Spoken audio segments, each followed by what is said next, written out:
કાલે રક્ષાબંધનના પવિત્ર તહેવારની ઉજવણી થવા જઈ રહી છે, ત્યારે વડોદરામાં તહેવારની તૈયારીઓ પૂરજોશમાં ચાલી રહી છે।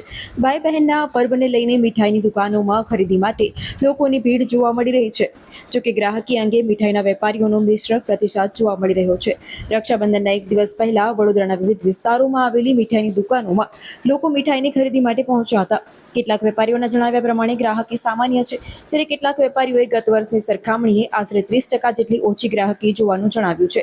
આ દરમિયાન ખાંડના ભાવમાં વધારો થયો હોવા છતાં મીઠાઈના વેપારીઓએ રક્ષાબંધન નિમિત્તે બહેનોને ભેટ રૂપે મીઠાઈના ભાવમાં વધારો કર્યો નથી। વેપારીઓનું કહેવું છે કે તહેવારના આ પવિત્ર પ્રસંગે ગ્રાહકો ઉપર વધારાના ભાવનો બોજ ન આવે તે માટે હાલ ભાવ યથાવત રાખવામાં આવ્યા છે।